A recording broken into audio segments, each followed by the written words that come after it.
À 89 ans et après 33 ans de règne, Robert Mugabe, quoique décrié par la communauté internationale, a toujours la confiance du peuple zimbabwéen. Après plusieurs jours de déclarations véhémentes, de doutes et d'accusations, Robert Mugabe, candidat à sa propre succession, a été retenu au sommet de l'État pour 5 années supplémentaires. Le vieux warrior d'Harare a été officiellement déclaré vainqueur de l'élection présidentielle de mercredi dernier, avec 61% des suffrages dès le premier tour.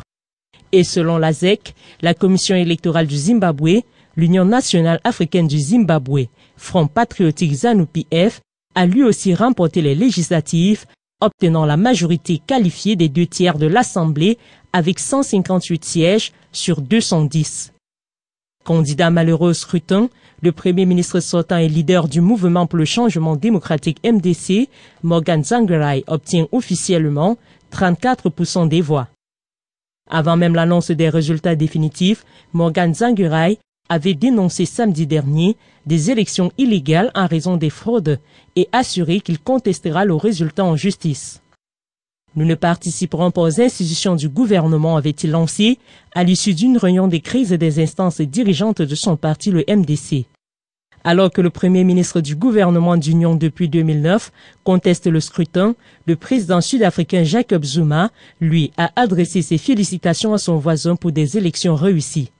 Cependant, Morgan Tsvangirai, lui, jouit du soutien de l'Angleterre, des États-Unis et de l'Union européenne, qui soutient, comme lui, que les élections générales au Zimbabwe ont été entachées d'irrégularités avant les élections et le jour même du scrutin, le 31 juillet dernier.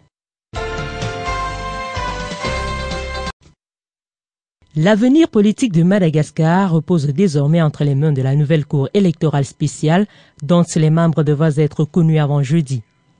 Cette nouvelle Cour devrait réviser la liste des candidats à la présidentielle, ce qui permettrait de lancer le processus électoral conformément au plan en 7 points du groupe international de contact pour Madagascar, le GICM.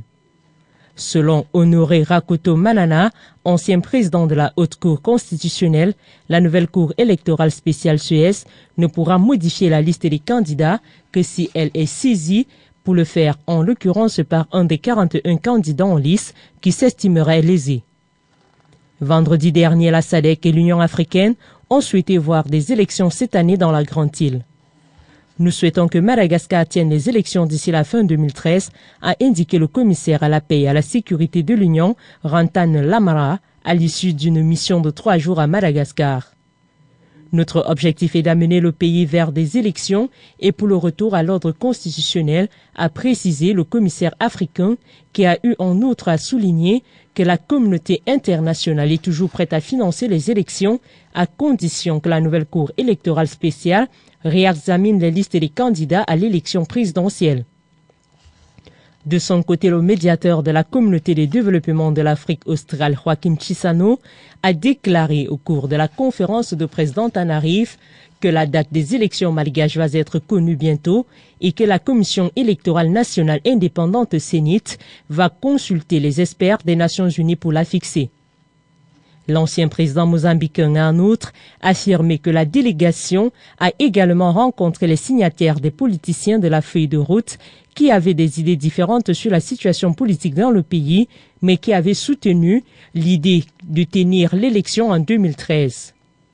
Alors que l'ultimatum du retrait de leur candidature a expiré le 31 juillet dernier, les persona non grata de la présidentielle malgache, André Rajoelina, Lalao Ravalomanana et Didier Ratsiraka, ont reçu de la SADC un délai supplémentaire de 15 jours pour abdiquer.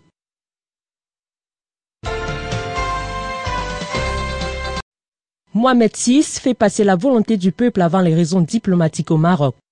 Confronté à l'indignation persistante de la population, le souverain marocain a décidé dimanche d'annuler la grâce royale accordée à un pédophile espagnol multirécidiviste. Daniel Galvan, âgé d'une 60aine d'années, a été condamné en 2011 pour des viols sur 11 mineurs. Sa libération contestée est intervenue dans le cadre d'une grâce royale accordée la semaine dernière à 48 prisonniers espagnols au nom de l'excellence des relations bilatérales entre le Maroc et l'Espagne. Mais depuis l'annonce de cette grâce, des marches de contestation ont été organisées dans diverses villes du royaume pour crier au scandale. Cette décision à caractère exceptionnel est motivée par la gravité des crimes commis et le respect du droit des victimes, a indiqué le Palais Royal, moins de 48 heures après avoir annoncé l'ouverture d'une enquête sur cette regrettable libération. Toutefois, pour mettre en œuvre cette mesure, le Maroc va devoir retrouver le condamné, alors que selon toute indiscrétion, celui-ci a déjà quitté le territoire. À Madrid, l'opposition socialiste a dénoncé un fait d'une extrême gravité et exigé des comptes au gouvernement. La date du procès du guide suprême des frères musulmans est désormais connue, tandis que dans les rues du Caire et en province, les pro-Morsi ne désarment pas. Mohamed Badi et deux de ses adjoints, Kerat El Chater et Rachad Bayoumi, répondront le 25 août prochain des faits qui leur sont reprochés devant la justice égyptienne. Les nouvelles autorités égyptiennes les accusent d'incitation au meurtre et de meurtre. Depuis plusieurs jours, le gouvernement intérimaire installé par l'armée à la faveur du coup d'État du 3 juillet dernier alterne déclarations martiales et appel au dialogue face aux partisans du président déchu qui, en guise de réponse, appellent chaque jour à plus de manifestations. Dimanche soir, à l'occasion de la nuit du destin, la plus sacrée du Ramadan, les pro-Morsi ont organisé une série de cortèges et de manifestations qui ont provoqué la paralysie quasi totale des activités au Caire. Depuis plusieurs jours, des émissaires internationaux se succèdent au Caire pour pousser les protagonistes de la crise égyptienne à un compromis, mais sans succès. L'impuissance du nouveau gouvernement libyen face aux groupes armés qui désormais font la pluie et le beau temps dans le pays se confirme un peu plus chaque jour. En raison de son incapacité à jouir pleinement de ses privilèges, le vice-premier ministre libyen a abdiqué samedi dernier. Depuis Benghazi, berceau de la crise libyenne, le premier vice-ministre Awad al-Barassi a reproché au gouvernement en place ses dysfonctionnements, son échec à établir la confiance des citoyens envers l'État et son incapacité à octroyer les ressources nécessaires pour la réalisation des projets dans les différents secteurs de l'État. La démission d'Awad al-Barassi survient après que le premier ministre libyen Ali Zeidan ait renoncé mercredi dernier à modifier la structure de son gouvernement. Auparavant, lundi dernier, le chef du gouvernement libyen avait annoncé qu'il allait former un nouveau cabinet restreint suite à une escalade de la violence dans le pays. Depuis la chute du régime du guide de la révolution libyenne, le colonel Muammar Kadhafi, en octobre 2011, les autorités libyennes de transition peinent à rétablir l'ordre et à former une police et une armée professionnelle, alors que les assassinats politiques et les violences se multiplient principalement à Benghazi, où l'ambassadeur américain Chris Stevens a trouvé la mort le 11 septembre dernier. La santé économique de l'Afrique reste l'une des priorités des institutions de Bretton Woods. L'Afrique est au cœur des objectifs du groupe de la Banque mondiale à l'horizon 2030, en vue de mettre un terme à la pauvreté extrême et promouvoir une prospérité partagée et durable d'un point de vue environnemental, social et fiscal, selon Makhtar Diop, le vice-président de l'institution pour la région Afrique. Le groupe de la Banque mondiale a investi au titre de l'année 2013 14,7 milliards de dollars, soit environ 7 357 milliards de francs CFA.